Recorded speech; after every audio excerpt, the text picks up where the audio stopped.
Hello નમસ્કાર વિદ્યાર્થી મિત્રો, ગુજરાત એજ્યુકેશન યુટ્યુબ ચેનલ પર આપ સર્વનું હાર્દિક સ્વાગત છે। વિદ્યાર્થી મિત્રો, આજના વિડીયોની અંદર આપણે વાત કરવાના છે ધોરણ 9 વિષય સામાજિક વિજ્ઞાનની અંદર વાર્ષિક પરીક્ષાની અંદર ખૂબ જ ઉપયોગી થાય તેવું અસાઇનમેન્ટનું સંપૂર્ણ સોલ્યુશન। તો આ વિડીયોને અંત સુધી જોવાનું ભૂલતા નહીં। ચેનલ ઉપર જો પ્રથમ વખત આવેલા હો તો ચેનલને સબસ્ક્રાઈબ કરી દેજો અને આ વિડીયોને તમારા અન્ય મિત્રો સુધી શેર કરી દેજો। તો આજે આપણે વિભાગ બી આધારિત પ્રકરણ 19 છે તેનું સંપૂર્ણ સોલ્યુશન નિહાળવાના છે। તો તેમાં પ્રશ્ન 1 છે કે આપેલ ચિત્રના આધારે પ્રદેશનું નામ લખી તેના તહેવારો, ઉત્સવો અને મેળાઓ વિશે લખો। તો અહીંયા તમે ચિત્ર જોઈ શકો છો। તો આપેલું જે ચિત્ર છે એ ઉત્તર પ્રદેશમાં પ્રયાગરાજ એટલે કે અલ્હાબાદમાં ભરાતા કુંભ મેળાનું છે। તેના તહેવારો, ઉત્સવોની જો વાત કરીએ તો ઉત્તર પ્રદેશનો મુખ્ય તહેવાર હોળી છે અને કથક એ ઉત્તર પ્રદેશનું જાણીતું નૃત્ય છે। આ ઉપરાંત ઉત્તર ભારતમાં શિવરાત્રિ, રામનવમી, જન્માષ્ટમી, દશેરા, ઈદ, મોહરમ, નાતાલ વગેરે ઉજવાતા મુખ્ય તહેવારો છે। મેળાની વાત કરીએ તો ઉત્તર પ્રદેશમાં પ્રયાગરાજ, અલ્હાબાદમાં કુંભ મેળો તથા માઘ મેળો જાણીતા મેળાઓ છે। ત્યારબાદ પ્રશ્ન નંબર 2 કે તમારી શાળામાં કેટલાક પ્રવાસીઓ આવે છે, તેઓના પહેરવેશમાં પુરુષો ધોતિયું, જબ્બો, માથે સફેદ ટોપી કે પાઘડી પહેરેલી છે। વિદ્યાર્થીઓ કુતૂહલવશ વિચારે છે કે આ કયા પ્રદેશના લોકો હશે। વિચારીને જણાવો કે આ કયા પ્રદેશ કયો છે, તેના પહેરવેશ, રહેઠાણ અને ભાષા વિશે જાણકારી આપો। તો શાળામાં આવેલા પ્રવાસીઓ ગુજરાત રાજ્યના છે। ગુજરાતમાં પુરુષો ધોતિયું, જબ્બો, માથે સફેદ ટોપી કે પાઘડી પહેરે છે, જ્યારે સ્ત્રીઓ સાડી, ચણિયો અને કબજો પહેરે છે। જ્યારે ગુજરાતના રહેઠાણની વાત કરીએ લોકોના, તો ગુજરાતના નાના મોટા શહેરોમાં લોકો ઈંટ, સિમેન્ટમાંથી બનાવેલા આધુનિક મકાનોમાં રહે છે, જ્યારે ગામડામાં લોકો ઈંટ, માટીમાંથી બનાવેલા ઘરોમાં રહેતા હોય છે। ભાષાની વાત કરીએ તો ગુજરાતમાં લોકોની મુખ્ય ભાષા ગુજરાતી છે। ગુજરાતના કચ્છ પ્રદેશમાં લોકો કચ્છી બોલી બોલે છે। ત્યારબાદ પ્રશ્ન નંબર 3 છે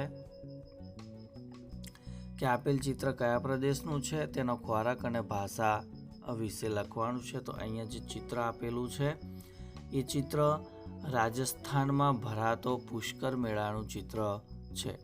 ત્યાંના ખોરાકની જો વાત કરીએ તો રાજસ્થાનના લોકોનો મુખ્ય ખોરાક બાજરી તથા દાળ બાટી છે। રાજસ્થાની લોકોની મારવાડી કચોડી નાસ્તા માટે જાણીતી છે। ભાષામાં જોઈએ તો રાજસ્થાનના લોકો મુખ્યત્વે હિન્દી ભાષા બોલે છે, જ્યારે મારવાડમાં મારવાડી બોલી બોલાય છે। ત્યારબાદ પ્રશ્ન નંબર 4 કે આપેલ ચિત્રને આધારે પ્રદેશનું નામ લખી તેના ખોરાક અને રહેઠાણ વિશે માહિતી આપો। તો અહીંયા જે ચિત્ર આપેલું છે એ ચિત્ર ઓરિસ્સા રાજ્યમાં યોજાતી જગન્નાથ રથયાત્રાનું છે। તો ઓડિશાના લોકોનો ખોરાક વાત કરીએ તો લોકો રોટલી, શાકભાજીનો ખોરાક તરીકે ઉપયોગમાં લે છે, પરંતુ ખોરાકમાં ભાતનું પ્રમાણ વધારે પ્રમાણમાં જોવા મળે છે। રહેઠાણની વાત કરીએ તો મેદાની પ્રદેશના રાજ્યોમાં લોકો ઈંટ, સિમેન્ટના પાકા મકાનોમાં રહે છે।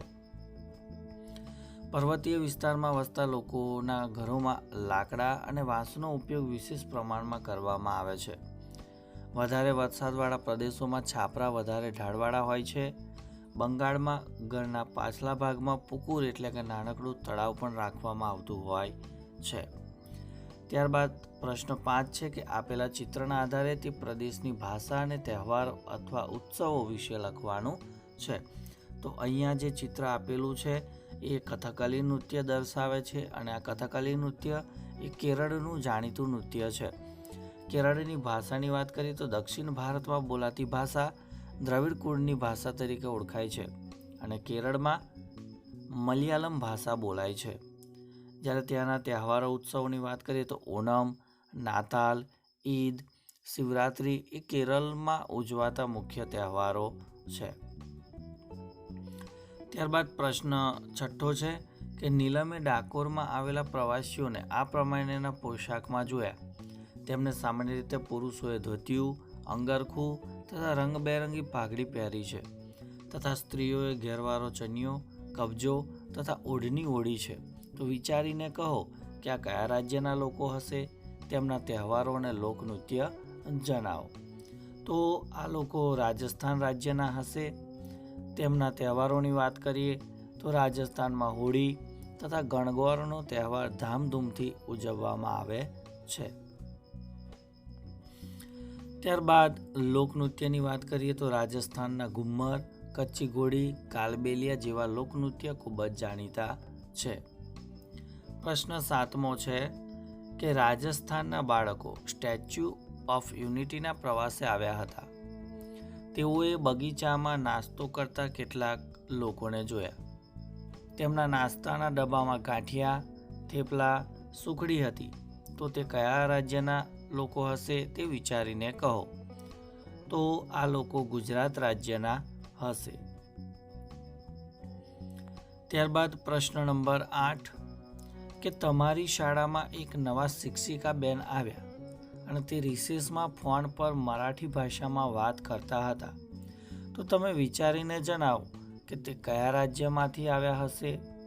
ત્યાં કયો તહેવાર ભવ્ય રીતે ઉજવવામાં આવતો હોય છે. તો મિત્રો તે શિક્ષિકા બેન મહારાષ્ટ્ર રાજ્યમાંથી આવ્યા હશે.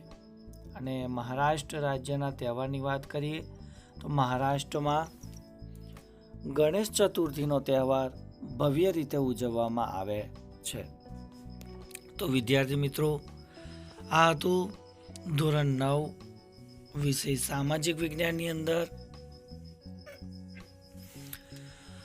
અસાઇનમેન્ટનું સંપૂર્ણ સોલ્યુશન અને તેમાંય આપણે વિભાગ બી આધારિત જે પ્રકરણ 19મું હતું તેનું સંપૂર્ણ સોલ્યુશન આ વિડીયોની અંદર તમને આપવાનો પ્રયત્ન કર્યો. તો ચોક્કસથી આ વિડીયો તમને ગમ્યો હશે તો વિડીયોને લાઈક કરજો. આ વિડીયોની લિંકને તમારા અન્ય મિત્રો સુધી શેર કરજો અને ચેનલ ઉપર જો પ્રથમ વખત આવેલા હો તો ચેનલને સબસ્ક્રાઈબ કરી બાજુમાં આપેલ બેલને પ્રેસ કરી દેજો, જેથી આવનાર તમામ નવા વિડીયોની નોટિફિકેશન સૌપ્રથમ તમારા સુધી પહોંચતી રહે. બીજું કે સમાજના વિભાગ એ, વિભાગ બીના દરેક ચેપ્ટર આધારિત જે પણ પ્રશ્નો છે તેનું સંપૂર્ણ સોલ્યુશન તમને આપી દીધેલું છે અને એની લિંક છે એ લિંક તમને ડિસ્ક્રિપ્શન બોક્સની અંદર આપી દીધેલી છે. તો ત્યાં જઈને તમે અન્ય વિડીયો પણ નિહાળી શકો છો. Thank you. આભાર.